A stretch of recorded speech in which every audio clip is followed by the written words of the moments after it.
right, so our final speaker for the afternoon is Jeff Cheeger from the Courant Institute, and he'll be talking to us about quantitative differentiation.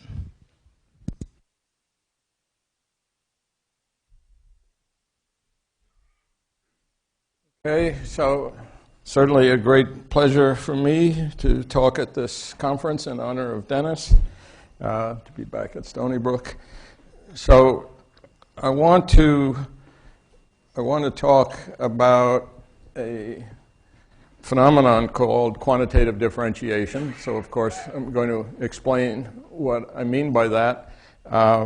But I want to start with the most elementary and actually known case of it, which has to do with a function of a real valued function of one variable. But the whole point of the talk is that this is a special instance of something more general, and so that will emerge, but I want to present the most elementary case in a way that will introduce the more general, the concepts in the more general formulation. Okay. So I want to consider such a function and think of what it means for it to be differentiable in the following way. So if I restrict it, to an interval and then rescale both the domain and the target by a factor, let's say, comparable to the length of the interval, then in the limit, the rescalings of the normalized function, where I subtract off its value, converge to a unique linear function, namely this one. Okay. So what I want to stress about this for the purposes of the talk is that this definition really has two separate elements to it.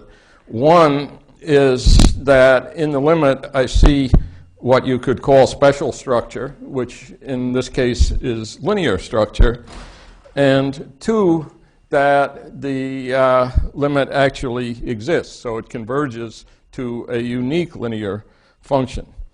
But note that even if we make a normalization, which we would expect we'd have to make, it's not possible to control the rate at which the rescalings converge to the limit. So that would follow if we had bounds on the second derivative, for example, but we're not assuming that. So, okay. So in this particular instance, what I mean by quantitative differentiation, see, does this show up there? Well, maybe that's too original an approach. So suppose that although we can't control the rate at which it converges to the limit, what we can say is, nonetheless, we can control and quantitatively the extent to which this normalized function is well approximated by a linear function. That can be controlled quantitatively, provided that we don't insist that the approximating linear function is actually the one that corresponds to the limit, namely f prime of x bar times x minus x bar. So it's perfectly possible that on some scales there would be a better choice. And now, the main assertion in this case is that in the following quantitative sense, you can say that the function looks as linear as you like off a controlled set of subintervals. So controlled means the following thing. So it's easier to explain this if we think of a discrete version where we only consider dyadic subintervals. So that means for each n, we divide our interval into 2 to the n non-overlapping equal subintervals. And I think, yeah, so if we're talking about the interval 0, 1, then each of these has length 2 to the minus n. And suppose that we make a measure, it's a discrete measure, we have a countable set of subintervals, 2 to the n for each n, and suppose we we assign a weight to each one of them to be just its length, 2 to the minus n. Then if we look at the weight of the intervals on a given scale, that is of a given length, then of course they are just a subdivision of the unit interval, so the sum of those weights is 1 on each scale, but since there are countably many scales, the mass of this measure on the dyadic intervals is infinite. Now, the basic assertion is, however, for all epsilon greater than 0, there is a subcollection of these intervals, which I call J sub epsilon, whose complement has at most a definite finite measure, which of course will depend on epsilon, which is given explicitly later, and such that away from this set of bad intervals, which has finite measure, even though all the intervals have infinite measure, the restriction of f to such an interval, subinterval j, will look epsilon close to being linear. Since I assume the derivative is less than 1, it doesn't even, I can think in the uniform sense. That is, there'll be an affine linear function which differs from your function everywhere less than epsilon, after I rescale to unit size. So I always rescale my little interval to unit size to put them all on the same footing, and that's the basic assertion.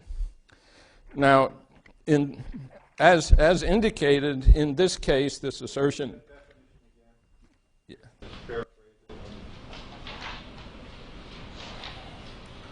Okay.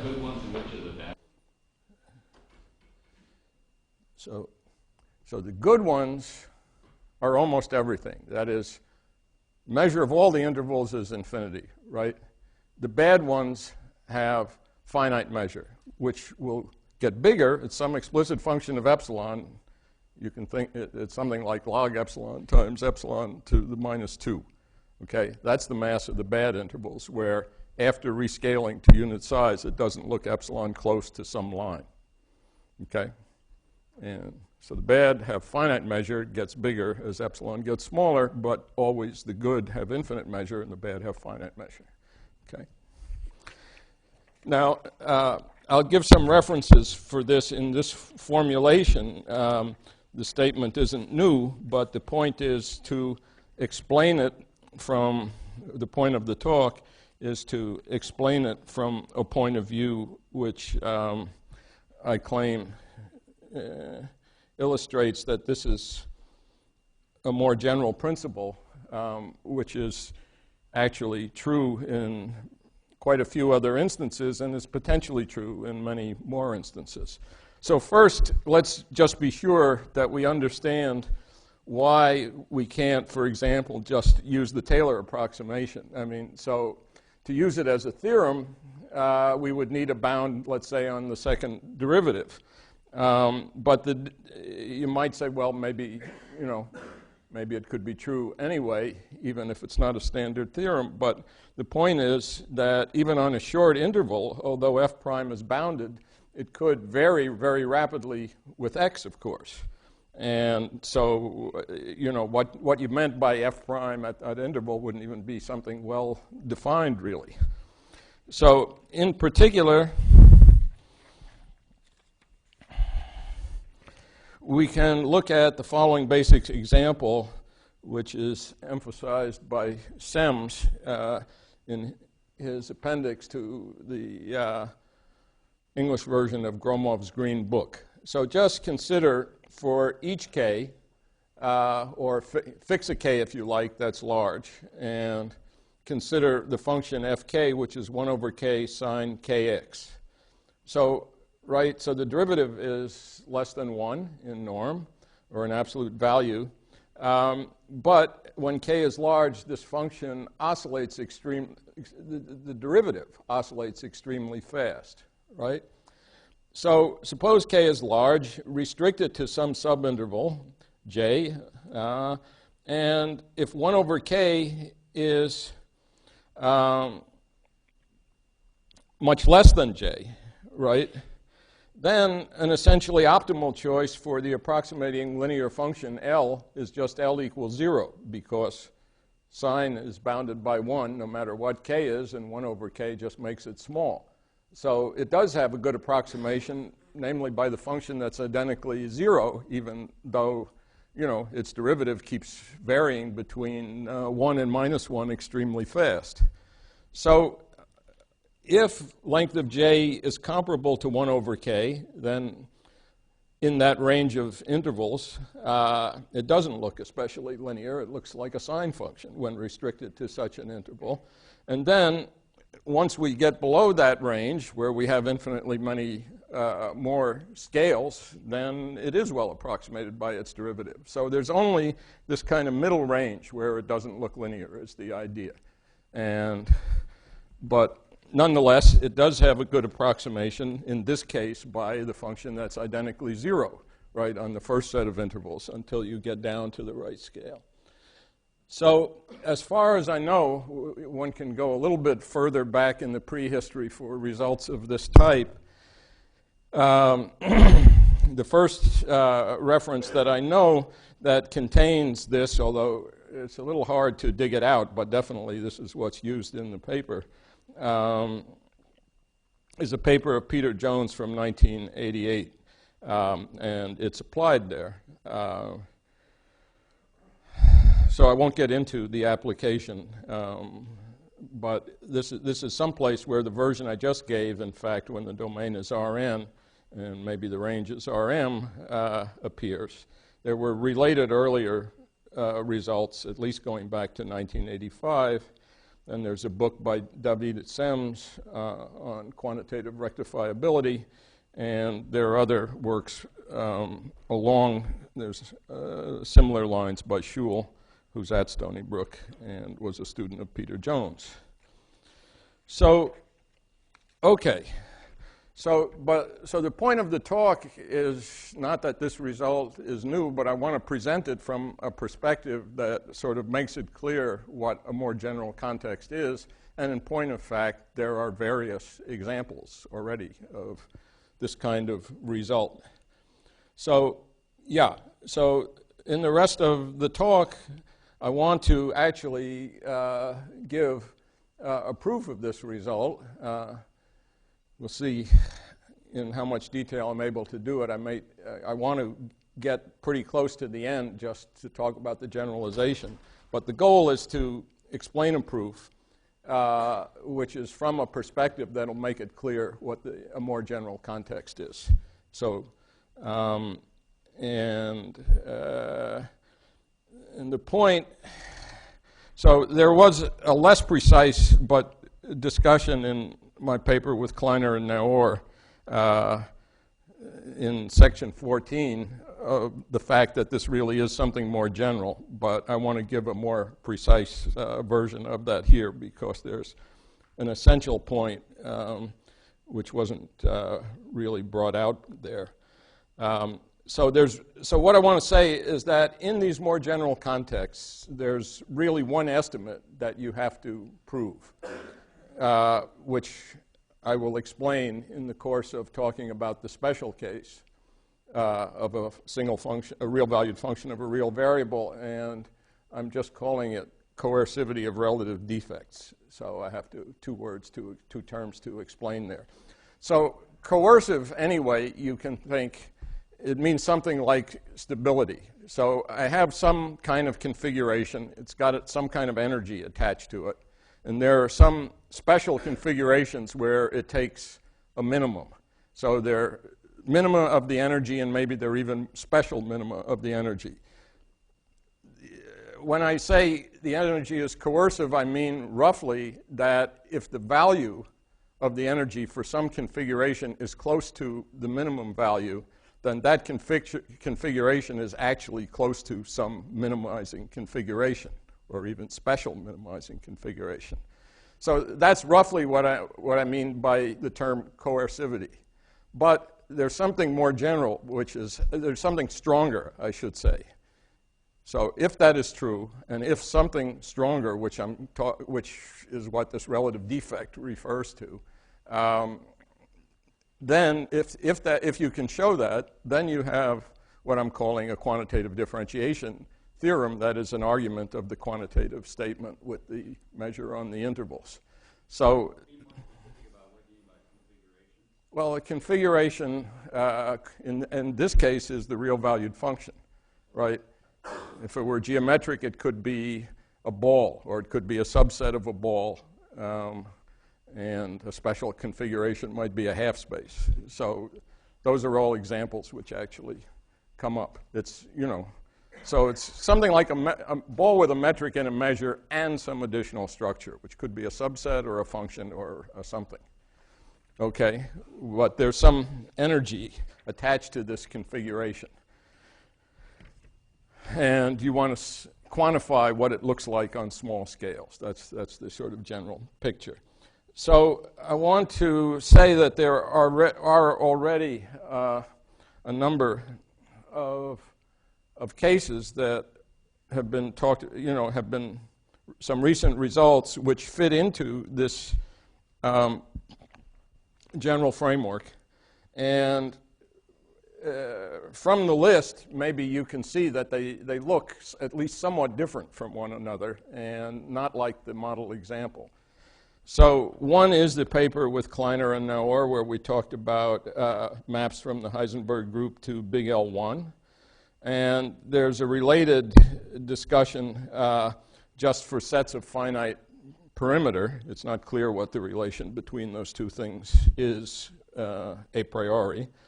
And then there's something that I talked about a couple of months ago here, which is curvature estimates for Einstein manifolds. And then that was joint work with Aaron Neighbor, and there are that discussion can largely be transferred to give new estimates about harmonic maps and minimal submanifolds. And the point that I feel is significant is that in each case there's this thing which I'm saying that the relative defect is coercive, but the proof of that fact is different in each case. Okay, so therefore the phenomenon is not really strictly about the details of the proof in the case of functions. It's more about this sort of structural idea. And then there's another thing that I want to mention where these ideas are relevant. The reference is from 1999, so it's kind of prior to it, but it fits very well with this topic.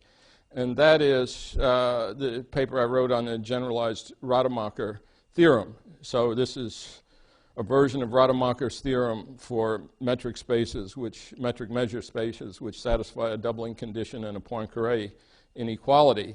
And there was a notion of generalized linear structure, which is the special structure that was shown to appear infinitesimally almost everywhere.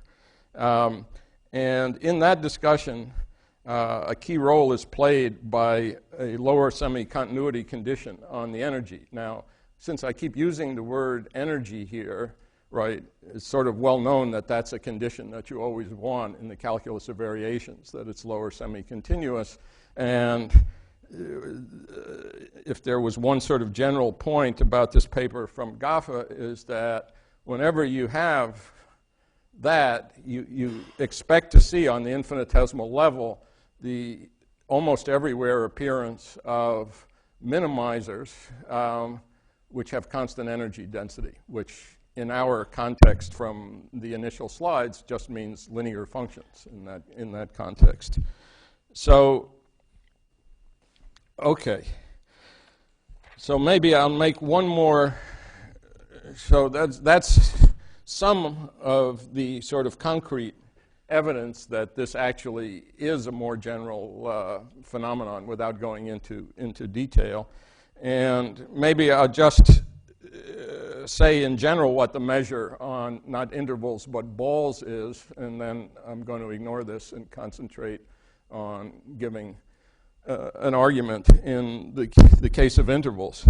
So if we have a metric space with a measure, and a ball means a metric ball, a set of all points at distance less than r from some point x, then we can regard the collection of all such balls as x times r plus, because we have to give the center and the radius. And so if x carries a measure, we are free to give that space of balls this measure, script c, which is r inverse dr times mu. The reason for the factor r inverse is that it weights every scale the same. So this is really the continuous analog. And this measure comes up in analysis. It's related to, but different from it's closely related to the concept of Carlson measure, but this is not what you should call a Carlson measure. And what I've written over here is basically the statement. It's one version of the statement that all scales are receiving the same weight with this measure, right? The amount of measure between two different scales or two different r's depends only on their ratio. And as before, all scales, the total measure is infinite. So this would be, if you wanted to give a slightly more precise result, this is the natural measure to use.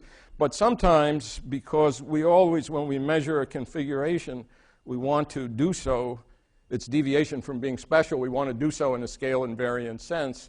If you're talking about n-1 dimensional objects, like the boundaries of an n-dimensional submanifold or something, then you use a different weighting factor in front so that you make things scale invariant. So that comes up in one of the examples that I mentioned. Okay, so now I want to go back to the discrete version, which I talked about before, where instead of using all intervals for simplicity, I'll just use dyadic intervals. It's essentially the same, since I'm talking about functions with a uniform bound on the derivative. It might be more natural, by the way, to talk about H1P functions, or functions in this case, since I'm going to use L2 with first derivatives in L2. So anyway, this is just makes the discussion a little bit more discrete, so I can talk about sums, and it's essentially equivalent to looking at arbitrary subintervals, since any interval more or less looks like one of these, right? Okay, so in particular, so I have 2 to the n intervals of length 2 to the minus n, always normalized by the length of my big interval.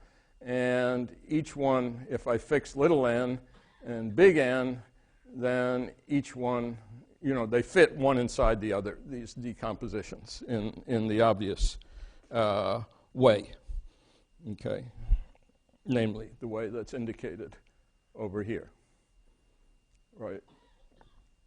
So if I fix one on the smaller scale and look at then, n plus capital N, then each interval of length 2 to the minus n is subdivided into 2 to the capital N subintervals of shorter length. So just to remind you how this dyadic thing looks. And so if you like, we can describe the measure again this way. We can write it as a sum of terms, C sub n, one for each n, where for each n, the sum of the lengths is 1, and the whole measure is then this, and Cn only counts intervals on scale n. And as before, the total mass is infinite. So this is really just a reprise of the earlier transparency. Okay, so the next thing is the idea of how we measure the deviation from linearity. And the point is that we're going to measure it in a scale invariant way, which I hope I've written correctly. So I'm normalized by the length of the interval, and then I take the supremum that's a function of derivative less than 1, so it doesn't vary much on the interval. So this is really a good way of measuring it. And I'll call the deviation alpha, where I look at the sup of the difference of my function restricted to this interval and the best linear function, affine linear function L, which approximates it. And I'll call that alpha of my function and the interval I. So it's obviously translation invariant. If I were going to use functions with somewhat less regularity, which is actually natural to do, as long as you take p greater than 1, then you would have a different, you wouldn't use the sup norm, but some other norm. Okay. So first of all, it's translation invariant, and in the sort of obvious sense, it's also scale invariant. So when I look at it restricted to an interval and I measure its deviation from linearity, I do it in a way that doesn't pay attention to the length of the interval. I rescale it, in effect, to unit size before I measure the deviation. So all intervals are on the same footing. Okay. So now we could state the basic theorems, which I indicated before, but in slightly, in more precise form by giving the actual estimate that if you give me a function with derivative less than 1, and you take the measure of the collection of intervals, measure being with respect to this script C measure, where the normalized scale invariant deviation is bigger than epsilon, then the sum of the lengths of those intervals, which is the same as saying their measure in this measure C, is bounded by, I hope the constant 5 is correct, I think it is. Yes, you rescale the domain and the range by the same factor to make the length of the domain 1. So it's still a function with derivative less than 1, in other words. What is it? Where does 5 something better than 5 would work also. It doesn't have any fundamental significance. Maybe you'll see why, but it's not important. It's not important. You could choose some other constant if you liked it better. Yeah, there is a constant, and I think it's 5. If I didn't make an arithmetic mistake. I've done it a few times. Seems like 5 will do. Well, I'm going to give the argument, so you'll see if I made a mistake anyway. Whatever it is, it's some expression of basically this form. And I think epsilon to the minus 2 is the same power if I didn't make another mistake. But I think it's correct. It's really the form of the estimate that's more significant. Okay, so first of all, this function f, that's my configuration, right? That's the extra structure on the interval. So the big interval, that's sort of the background space, and then there's some extra structure, which is the function whose derivative is less than 1. We're interested in quantifying, for any such function, the extent to which it deviates from being linear when we look at all possible subintervals, in this case dyadic subintervals. So I'll look at the derivative of this function integrated over the interval and then normalized by dividing by the length of the interval, and I'll think of that as the energy of the configuration, okay? Yeah, in fact, an LP for any p greater than 1, I think, is enough. It would be a different energy. Any p, I think, would be okay with the correct corresponding notion of the deviation from linear. It's basically that something is strictly convex, which, L1 isn't. All right, so now I'll call h sub I the average value of a function on the interval I. And note that for functions which agree with f on the boundary, the minimum value of the energy is just the linear function which agrees with f, given by the linear function which agrees with it on the boundary. And in case it does that, then, in fact, the function must be linear if it achieves the minimum. So this is more or less clear, I hope, but it will become more clear, I think, on the next page if it isn't already obvious. Okay. I don't see what functions are doing with it on the boundary. Where is the boundary? The boundary of the integral. Right. Well, I mean, if the function, if the function were linear, it would agree with the linear function, which agrees with it on the boundary.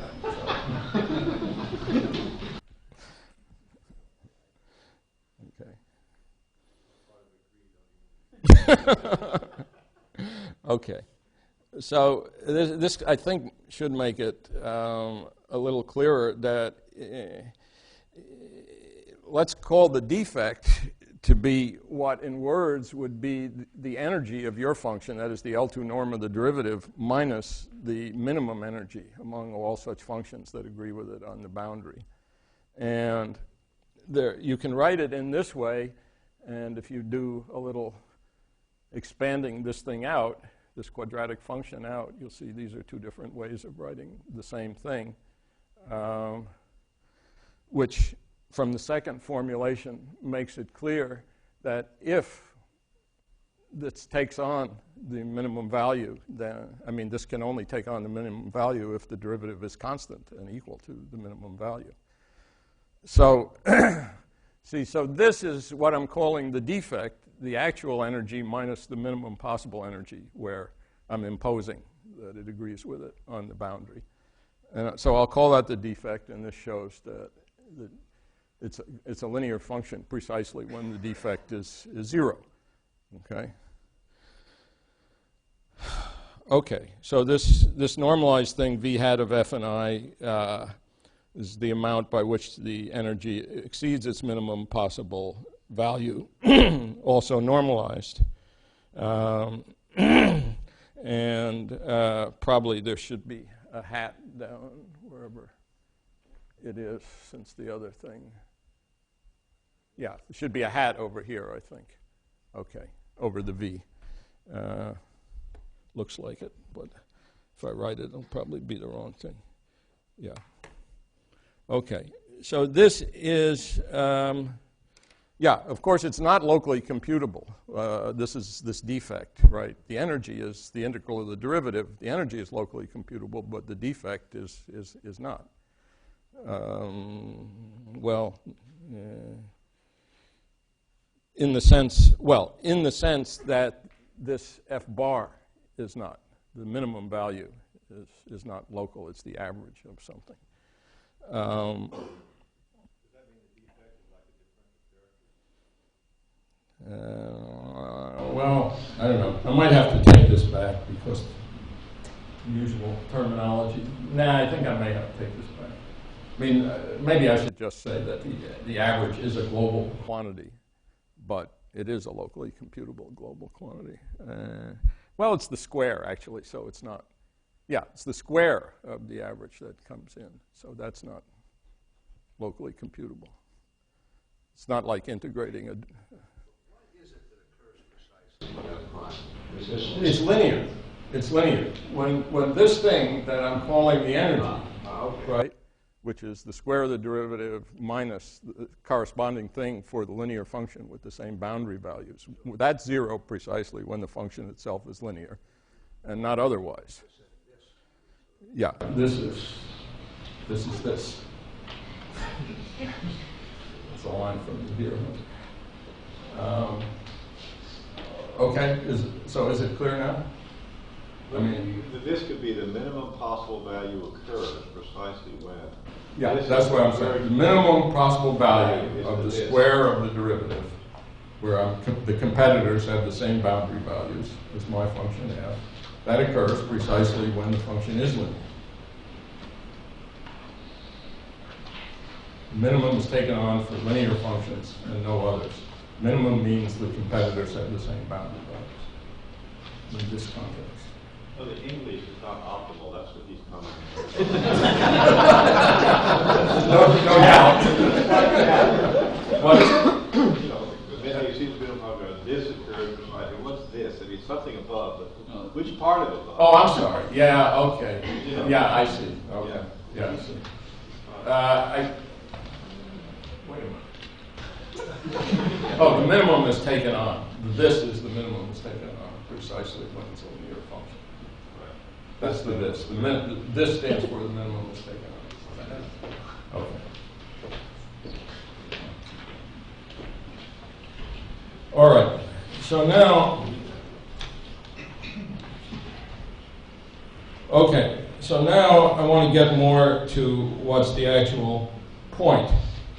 So, so in fact, for each scale, we can define a defect in the following way. Namely, we have our interval, we take the dyadic partition, and then on each subinterval, we take the previous v hat, but of f restricted to the subinterval. So that means when we compare to a linear function, now we're allowed, if we think of the whole thing, it's no longer linear, it's only piecewise linear, right? Namely, we take its value at each of the endpoints. We take the linear function that agrees with it at the endpoints of each dyadic subinterval. Now that, of course, will be a better approximation to the function, since we are giving ourselves more freedom to approximate. So I'll introduce this subscript 2 to the minus n and take the sum of the defects, but normalized by the length of the interval to get a total defect. And it's more or less obvious that that will be smaller because I'm kind of approximating it in a larger class of functions. So that would be a better approximation. So, so on each scale I have a defect. On the first one is just what I called previously, and the total defect as the scale gets smaller, which is by definition, this thing here is decreasing, and in fact it's decreasing to 0, right? Because if I go to a small enough scale, then I have a very good approximation. I don't know in advance how small a scale because I don't have a bound on the second derivative, but of course in the limit this becomes 0. So now there you have it at Where? the first one on the second line. This one? No, not if this one doesn't. Well, no, but the definition up there. Yeah, this was total. So this has a hat. That has a hat. Yeah, but I think these, is the hat multiplied by the length in both cases. Maybe that. Yeah. See, when n is 0, I is 1. Right. So I have a total thing where I multiply each one by the length, and then I have a normalized thing where I don't do that. Right. So the thing with the hat is scale invariant measurement, and then I take the sum, of the length times the, or if you like, the measure of that interval times the normalized one, and I say that's the total thing. Okay? So as the scale goes down, this defect goes down, and it converges to 0 in the limit, which is kind of a restatement of the fact that almost everywhere it looks linear in the limit, right? But without quantification, right? So it's decreasing, but you don't know the rate.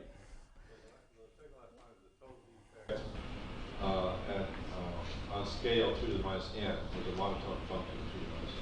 Yeah, which decreases to 0. Yeah, so there's a total defect at the scale 2 to the minus n. Yes. Okay, so is the meaning clear? Independent of the misprints? Okay, so now one of the things in the early slide involved the term the relative defect. So now I want to define the relative defect. So the relative defect is I take the big defect and I subtract from it a defect on the total defect on a smaller scale, right? So this is a positive quantity because of the monotonicity, right? Now this could conceivably be small, even, that is, the difference could be small, even if the big defect wasn't small, right? Why not? So what that means intuitively is that the big defect is actually, so to say, concentrated on small scales. I mean, just formally, that's quite possible, right? I mean, just according to the definitions, why not? So we'll see in a second what it means. So this difference I'll call the relative defect. So the relative defect, if I have to say what the scale, relative starts with the big scale, and then it has a subscript attached to it, which is the little scale, right? So I'll say that if the difference is small, the relative defect is small. I mean, of course, I call that the relative defect, and that's it. So now,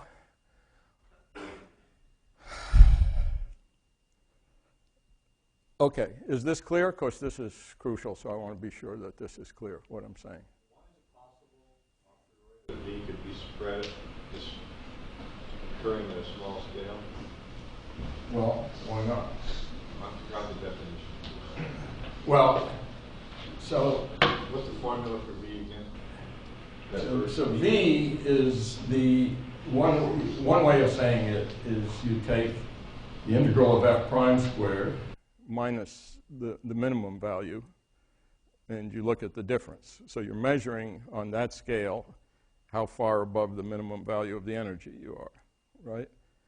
Now, what would it mean that this is small? It means that now you subdivide a lot. So you're allowed to choose this better approximation that not just is linear, but is very piecewise linear. It just has to match it at the endpoints of the dyadic intervals, right? Now that's supposed to help you, right? Because it obviously takes you closer to the function, no further away, right? Now I'm saying that suppose, however, it's the case that the thing which morally should help you doesn't help you. It doesn't change for some large n, let's imagine. It doesn't help you, even though you thought it was going to, okay? So that's when this relative defect is small. Well, you'll see in a second what it...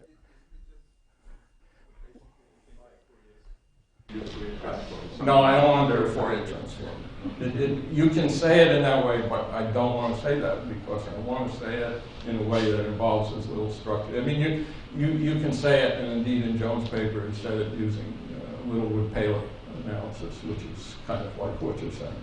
But I don't want to say it in that way because I want to say it in a way that uses the crudest possible structure. So morally, what you're saying is no doubt correct, but I don't want to use Fourier transform because I want to say it in a kind of rougher way.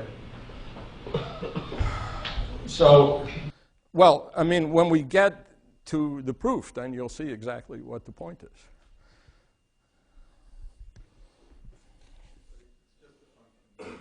Really on a very small scale. Well, Yeah, you see, the last sentence of that slide. see, it would mean that if you look at the derivative, its oscillations could be rather large, but they're very rapid, and even on a short interval, cancel each other out. That's basically what it means in this instance. So it doesn't mean that the oscillations of the derivative are small in absolute value. It doesn't mean that the derivative is small in absolute value. What it means is that it oscillates rapidly in such a way that the oscillations cancel each other out. Because what does it really mean? It means that if the defect is small, we'll see in a second. Well, let me put the transparency up, and then I hope we'll see what it means. If I don't get so bollocksed up. All right. So in a couple of transparencies, I claim it will become completely clear. But let's just follow along formally for a moment, okay? Literally, what it means is that the derivative might, as in the sign kx divided by k example, the derivative might have big oscillations, but they may oscillate rapidly and cancel each other out until you get to a tiny scale, effectively cancel each other out. That's the picture, okay? That's the derivative, right? Now, we're interested in the function, so the idea is going to be when you integrate the derivative, though, you don't care about those oscillations because the function is controlled by the integral of the derivative. So even if the derivative is large, if you have big oscillations that cancel when you integrate, it means the function will look quite linear on that scale. That's the idea. Okay.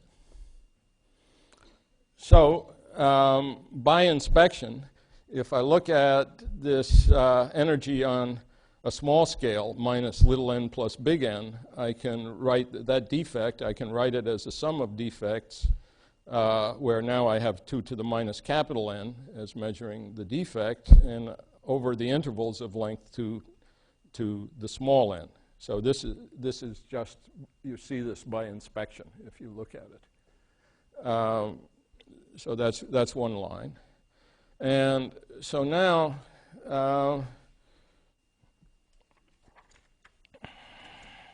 right, so my notation for what I'm calling the relative defect, that's the E, with a hat if it's normalized and without a hat if it isn't normalized. So the relative defect is what I'm writing E, right? V was the energy on such and such a scale, the difference of the big energy on the first scale and the small scale, that's what I'm calling E. That's the defect, the relative defect. Okay. So now we get, I claim, by following the definitions. So first of all, you get this by inspection. And then from what was written on the previous transparencies, you get that the total energy on scale 2 to the minus capital N can be written as this difference of defects over here. Aspect is that first? Yeah, I'm sorry. I just call it E. I really meant the relative defect. That wasn't correct. The energy is script E. Capital E is what I'm calling the relative defect. So, yeah, so I didn't mean to say that. You're right. Okay. So if you look at it just by a line or two of manipulations, you see this. So now, having gotten to this, let's sum this over little n. So when I sum it over little n, I get the defect for capital N, and now summed over all possible intervals, if I sum this over little n. And on the other side, I have a difference. So it's not quite consecutive terms, because it's term 2 to the minus little n and 2 to the minus little n plus big N.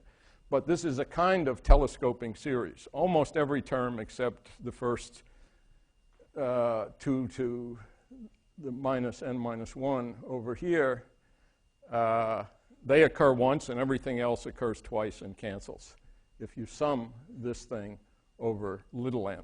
Okay? Almost everything cancels out on the right-hand side, except finitely many terms. And so what you have is, for the relative defect summed over all intervals, you have this bound. And since it's decreasing, you can just say it's less than capital N times the big defect. Okay? So this is sort of the key formal point, okay, this telescoping thing. So now you have a bound for the total relative defect with the subscript 2 to the minus capital N in terms of the original defect. Namely, it's capital N times the original defect. So therefore, by, oh, sorry, you could call it either Markov's inequality or the pigeonhole principle. You have the following trivial estimate, that the number of terms in that countable sum which are bigger than eta is bounded by eta inverse times the sum, and the sum was bounded by capital N times the original V. So it looks like there might be a V missing. Yeah, it's probably, oh, well, F is less than 1. Okay. Markov's inequality just means the obvious thing. That right. If you have a bound on the integral of, let's say, a positive function, then the set where it's large, the measure of that set is correspondingly small, like the reciprocal of the large value. Set where it's bigger than eta, the measure of that set is less than, the integral times eta inverse. That's all I'm using here, in this case, in discrete form. So, okay. So this gives me the control of the measure, and therefore, to prove the original theorem, if you look at it, you have to have the following thing, which I call the coercivity of the relative defect, right? So this is going to, I believe, on the next transparency or two, answer the previous questions as to why and how. Okay. So notice we knew it was easy to see. The more trivial point was that if the defect was small, then it was approximately linear. But now I'm saying that the key thing is actually a sharper fact than that, right? Which, if you like, in this example, has to do with the fact that if the derivative has perhaps they can't be larger than 1 under my assumption, but definitely the derivative doesn't need to be small as long as its oscillations approximately cancel each other out, and the function will still the function itself won't feel that because you get it by integrating the derivative. That's the idea. So specifically, the coercivity, right, means that the alpha is less than epsilon, right? So it means it's close to a linear function in this case. And specifically, what do you need? You need to take a scale that's sufficiently small with respect to epsilon, and then if the relative defect for that scale is less than epsilon squared over 4, then this will be true, right? So what's alpha? Alpha was the scale invariant deviation from being a linear function, right? So it will look epsilon linear, provided the relative defect comes with a subindex. So the subindex has to be sufficiently small, or capital N has to be sufficiently large. That's the first condition. And then given that, the defect has to be sufficiently small. The relative defect has to be sufficiently small. So there are those two conditions. And if those two are satisfied, right, so this is a sharper statement than just the defect is small, right? It says even if you're far away from the minimum, or rather far away, if when you go down and expect the situation to improve, and it doesn't improve for quite a while, then you're going to be close to linear also, or anyway. So this is the sharper statement, and it's precisely this statement that gives you a quantitative differentiation theorem, is what I'm saying. Okay. So really the only thing I have to verify is this statement, and I'll try to run it by fairly quickly, even if you can't follow the details, because I want to get to the general formulation. So when did I start? Okay.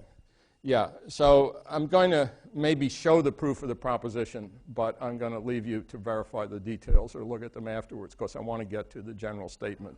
And this is really just elementary calculus, right?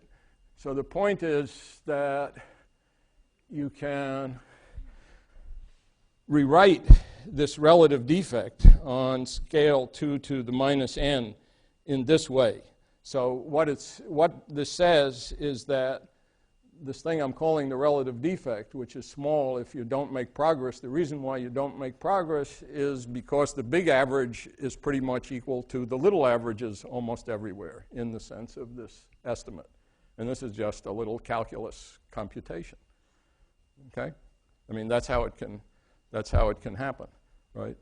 Now, both things you're comparing, right, is an average of something, right? So you could have oscillations on a much smaller scale, and they might be pretty big, but they might not affect the averages, is the idea. Okay? So if the oscillations were big, perhaps, but were occurring on a much smaller scale very rapidly so as to cancel each other out, then the big averages and the little averages would be about the same. Okay, so that's basically what this is saying. And I want to not, it may have gone too fast to follow the details, but you can see the proof is a page anyway. And similarly, this proof is a page. This is just saying that if you've controlled the derivative in this way, to control the function, you integrate the derivative. And so when you do that, oscillations of the derivative, which are very rapid so that they cancel out under integration, won't hurt you. And that's all this is saying. Okay? So the proof, finishing the proof of this coercivity of the relative defect, anyone is free to suggest a less clunky term, is 2 pages in this case, and it's calculus, so even if it wasn't possible to follow it that quickly, I want to go on just to say what now the general setup is. So the idea is there are some technical conditions which I'm adding here.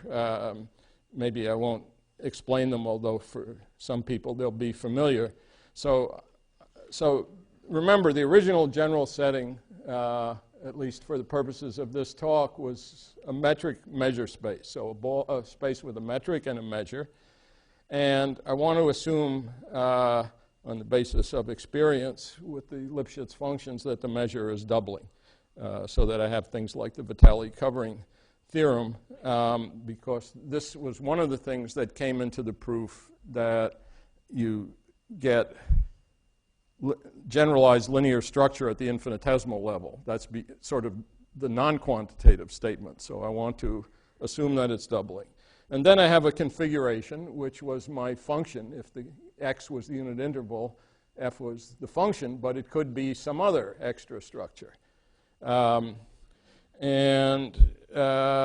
The thing about the configuration, it may not be the minimizer, but I can restrict it to each subball and examine its behavior there. And okay, so whatever I'm calling a configuration has to be, it's a competitor for the minimum, of course, and I can in particular restrict it and see how good a competitor for the minimum on some subball is. So then the crucial thing I claim is that I have this energy attached to configurations. And let's say that I can understand what the minimal configurations look like. And I've added the words constant energy density, which comes from, it's actually true in this case. It's true in the sense that a continuous or a measurable function is kind of continuous almost everywhere. And by Lebesgue differentiation theorem on small scales, it's constant. That's roughly what constant energy density refers to. Or in words, you can say, at the infinitesimal level, the thing that we're trying to quantify, you don't just get minimizers, but you get actual special minimizers, in the sense that if you had a real valued function and you interpreted linear in terms of its graph, the special things are actually planes. They're not minimal surfaces. They're actually more special than that, something in that spirit, right? So you get special minimizers. So then you can define the defect as before. You can define the energy per scale, and essentially it's a monotone decreasing function for the reasons before. And then you can ask, does this estimate hold? So I'm really pointing to an estimate of this nature with given dependence on epsilon of the two constants. So is it true?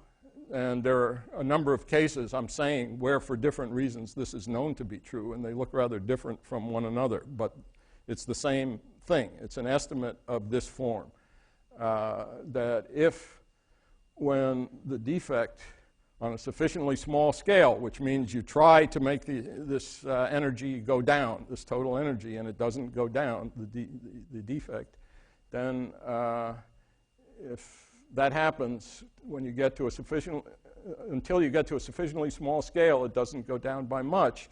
If it is true that that means on the original scale you were close to one of these special minimizers, then you will have such a quantitative statement, if that's a true theorem.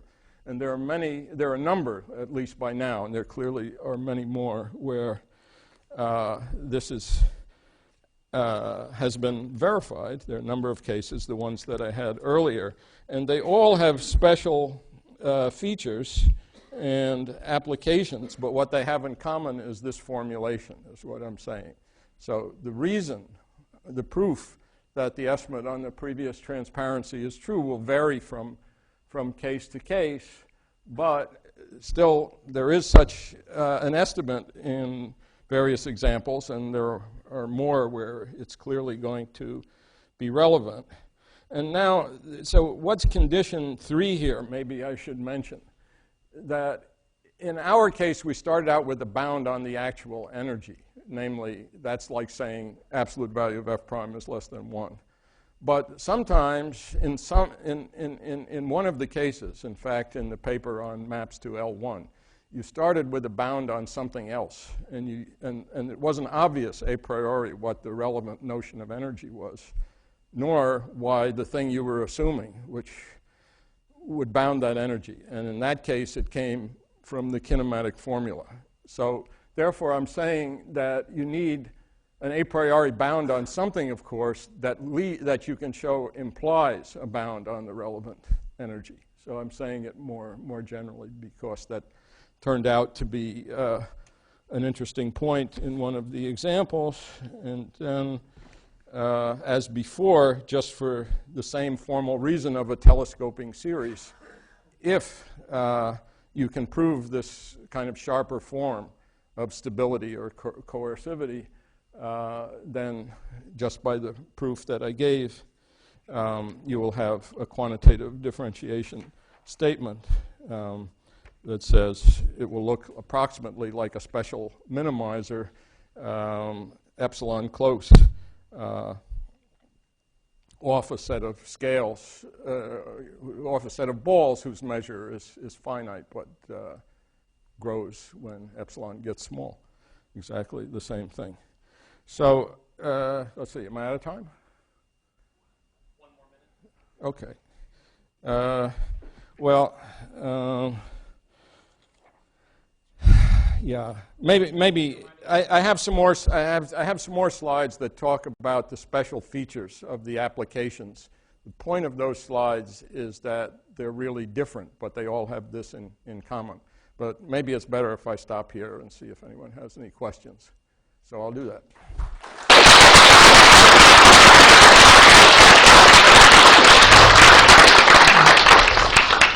Are there any questions?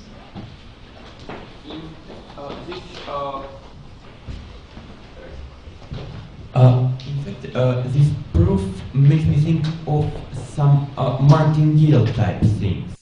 That when you descend by scale, it's something like relative things form a martingale. Am I right that it can be translated to this language, or? Well, you know, what little I know about martingales, I think I understand why you're asking that. Now, it wasn't something I had in mind, but that may well be an example. And I think there are many examples, and it wouldn't surprise me if there was one in that context. It looks kind of similar. I don't know. But it wouldn't surprise me. I mean, I think that, yeah, it wouldn't surprise me. I hadn't thought about that example, but it sounds like it's in the right spirit. The martingale converges in the LP version for p greater than 1, but not for 1. Yeah. So it uses convexity too. Yes. Yeah. So, I mean, it sounds like something. You can rewrite what you did in terms of car wavelengths. You can rewrite it? In terms of car wavelengths, exactly what you did. Then you get a martingale version. The answer is exactly the same. Okay. I mean, but part of Say it again. You can rewrite everything that you've done in terms of Haar wavelets. everything that I've done in this case, right? But one of the main points I wanted to make, right, is that the explanation for why you have this thing with the clunky name coercivity, maybe there'll be a better name, but it's not always that. I mean, in Riemannian geometry, there's a completely different version, which is there's a theorem, if manifolds have Ricci curvature bounded below and you have a ball, then you have this thing called the Bishop-Gromov inequality. And in this paper with Colding, we showed that if you have this ratio, which is monotone, and there's a large scale of radii where this monotone quantity doesn't change, and there's a lower bound, where this ratio that is monotone doesn't change, then the ball is close to a metric cone. So it's exactly the same kind of thing, but it certainly doesn't have anything to do with Haar wavelets. Okay? There was another thing in the other paper with Bruce and Asaf, where there was something called the non-monotonicity. That might be a little bit closer because you are looking with intersections with lines, but the kinematic formula was important.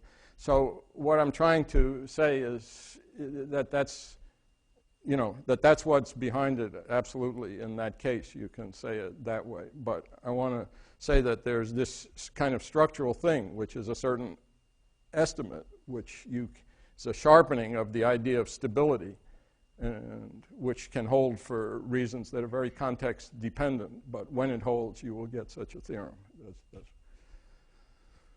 Other questions? It's a question about the rate of convergence probably can be put in the probabilistic form as well, like some kind of central limit theorem. Yeah, but I mean, right, I tried to make it clear that we can't quantify the rate of convergence, right? Only we can quantify the amount that it deviates, but we can't, yeah, right, but that's a different world. I want to, then it wouldn't have the same applications, right? The point is that the fact that you have this approximately, let's call it linear or special minimizing structure on at most locations and scales in a quantifiable way, right? That has applications. It's completely irrelevant whether it's converging to the unique limit or not, right? Just that it looks special a lot of the time, right? So you can't sort of quantify where the deviations will take place. You can only, so to say, quantify the number of deviations. Yes.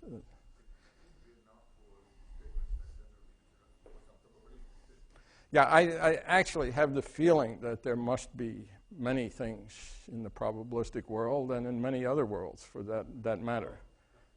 I think wherever, this estimate, I'll venture to say, could reasonably be true, it is. But yes, I think there are no doubt probabilistic versions of this. Yeah? Think of these intervals as like a tree. Yeah. Right, coming down, and the different levels are the different scales. Right. You've given them all weight 1, total weight all 1. the scales. And then you have the good and the bad. Right? And Right. you're saying the good is kind of finite. You're saying the bad is finite. I'm sorry, the bad is finite. Yeah, in a quantifiable way. Right, so if you start traveling down these trees, Yeah. if you only have a finite amount of bad, then for almost all paths through the trees, you only hit the bad finitely often. That's Not as Baroque and Yes, Kelly, yes, which is right. So No, that's definitely. a probabilistic statement. Almost every path down will be eventually in the good forever. That's correct. Yeah, that's correct. Now, in some of, I might say, like in the talk that I gave a couple of months ago here, right, in the Riemannian case that I was just mentioning, right, so at each point you actually have a stronger thing, because at each point, instead of just when you consider all balls, you actually only control the deviation point-wise. But the good and bad scales, where they occur, might depend on the point. But somehow that introduces a kind of finer analysis, and that's relevant in the Riemannian case, and also in this harmonic map and minimal surface, and there are other applications. They all have a similar character. Maybe Maybe we can save other questions for later conversation. Let's thank our speaker again.